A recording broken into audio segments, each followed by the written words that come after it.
Vous êtes sur France 24, c'est l'heure du journal de l'Afrique. Soyez les bienvenus. À la une, au moins 2900 morts lors des combats à Goma selon l'ONU, alors que dans quelques jours aura lieu un sommet commun entre la communauté des Afriques d'État de l'Est et la communauté de développement de l'Afrique australe. Y a-t-il un espoir de cesser le feu? Nous poserons cette question à Olivier Nduhungirehe, le ministre rwandais des Affaires étrangères. Il est notre invité. Toujours en République démocratique du Congo, les églises protestantes et catholiques tentent-elles de faire sortir le pays de la violence? Elles ont lancé une mission de consultation de l'ensemble de la classe politique, mais aussi de l'ensemble des acteurs liés au conflit. La correspondance à suivre. Je le disais en titre, au moins 2900 morts lors des combats pour la prise de Goma selon l'ONU, alors que la région est également en proie à une grave crise humanitaire avec plus de 400 000 personnes affectées. Y a-t-il un espoir de sortie de crise par la voie diplomatique? Pour en parler, Olivier Nduhungirehe, ministre rwandais des Affaires étrangères. Bonsoir et merci d'avoir accepté notre invitation sur France 24. Bonsoir et merci de m'accueillir. Olivier, monsieur le ministre, selon plusieurs rapports de l'ONU, 3 à 4 000 soldats rwandais sont déployés dans le Nord Kivu pour soutenir le M23. Pourquoi des troupes rwandaises en République démocratique du Congo? Nous avons toujours contesté ces rapports. Nous comprenons le M23 et le combat de ce mouvement qui défend une communauté congolaise Tutsi, persécutée, marginalisée, victime de nettoyage ethnique et de discours de haine. Mais nous, le Rwanda, nous avons notre dispositif de défense pour nous défendre contre des menaces sécuritaires sur notre territoire qui ont même été confirmées par ce qui a été découvert récemment lors de la prise de Goma. Donc vous parlez de nettoyage ethnique, ça n'engage que vous. Désormais, tous les regards sont tournés vers vendredi pour le sommet extraordinaire conjoint entre la communauté de Est africaine et la SADC. Le président Paul Kagame a confirmé sa venue, le président congolais Félix Tshisekedi y est attendu. Quelle sera la position du Rwanda à ce sommet? La position du Rwanda à ce sommet est simple. C'est d'abord qu'il y ait une cessation des hostilités sur tout le territoire à l'est de la RDC, et puis qu'il y ait une reprise du processus politique, principalement un dialogue entre le M23 et le gouvernement congolais pour régler cette question une fois pour toutes en s'attaquant aux causes profondes. Et puis aussi, quand vous avez dit que ça n'engage que moi, le nettoyage ethnique a été documenté. Il y a même eu des massacres qui ont été commis sous l'œil de certaines forces étrangères qui sont sur le territoire congolais. Alors, je disais, une des solutions proposées pourrait être que le M23 se retire de Goma et une force africaine, par exemple mandatée par l'EAC ou la SADC, prenne le contrôle administratif de la ville pendant que les pourparlers se poursuivent. La solution, c'est de trouver une solution politique. Le M23, c'est un mouvement congolais qui défend une communauté congolaise. La question, pour l'instant, c'est de s'assurer qu'il y a un cessez-le-feu, une cessation des hostilités pour ouvrir la voie au dialogue. Et puis, toute question concernant les mouvements de troupes ou toute autre question relative aux revendications des uns et des autres va trouver une solution dans ce dialogue que nous appelons de nos voeux. Vous dites que le M23 est un mouvement congolais, mais les rapports de l'ONU, je rappelle, disent que vous soutenez le M23 et qu'il y a entre 3 et 4 000 troupes rwandaises dans l'est de la République démocratique du Congo, ce que vous niez aujourd'hui. J'ai déjà dit exactement que nous nions ces rapports, nous avons nié... Malgré le nombre de rapports, malgré tous les rapports qui le confirment, vous le niez? Ce n'est pas le nombre du même groupe d'experts qui fait la vérité.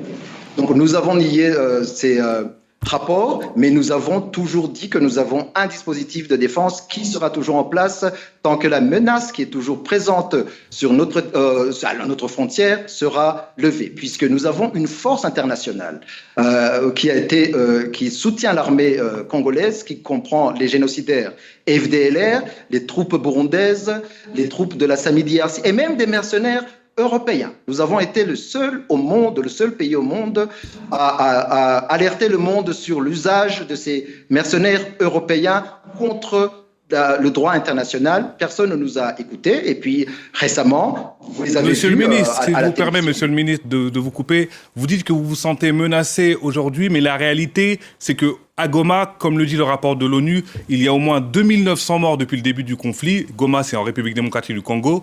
Les hôpitaux sont débordés en manque de matériel. Est-ce que l'urgence aujourd'hui, ce n'est pas la mise en place d'une trêve humanitaire ? Mais le M23 a déjà déclaré une trêve humanitaire unilatérale.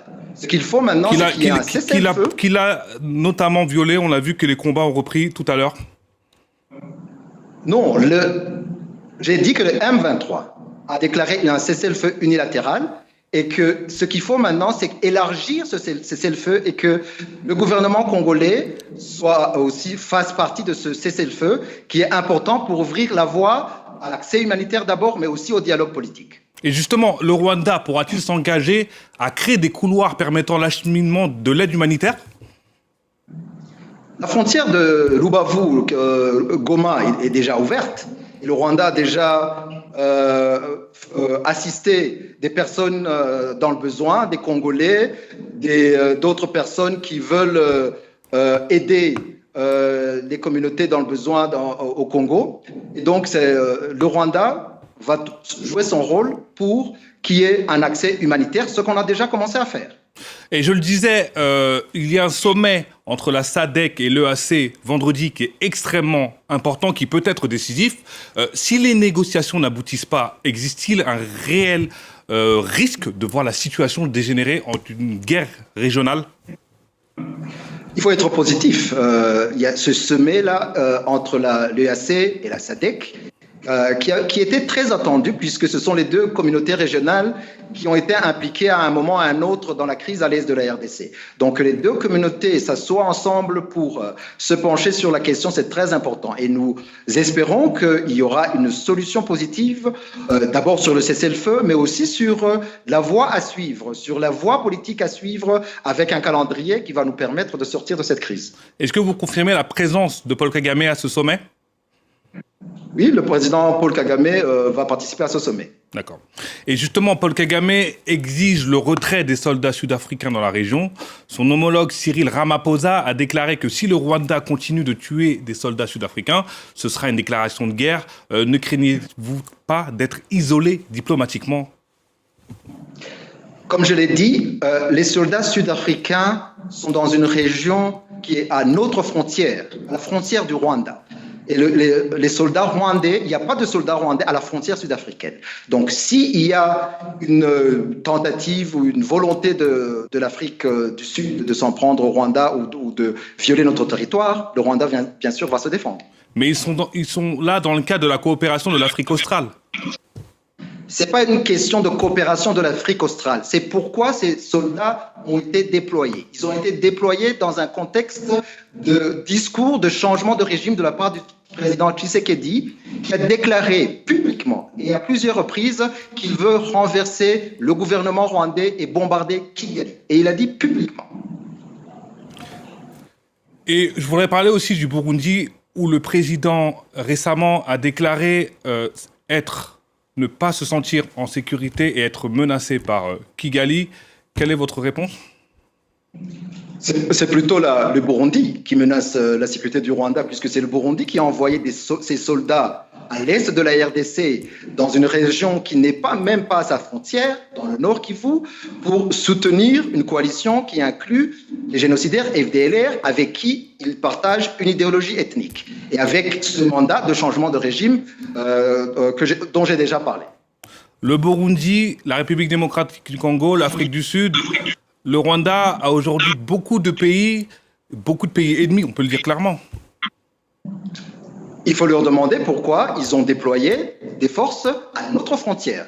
Le Rwanda, nous restons dans notre pays, dans une posture défensive, et nous souhaitons que cette question soit réglée d'une manière politique, notamment à travers le prochain sommet de l'EAC et de la SADC, dans lequel tous ces pays sont membres. Merci beaucoup Olivier Nduhungirehe, vous êtes le ministre rwandais des Affaires étrangères. On suivra bien sûr sur France 24 le sommet de la SADC et l'EAC. Merci beaucoup monsieur le ministre. Moi qui vous remercie.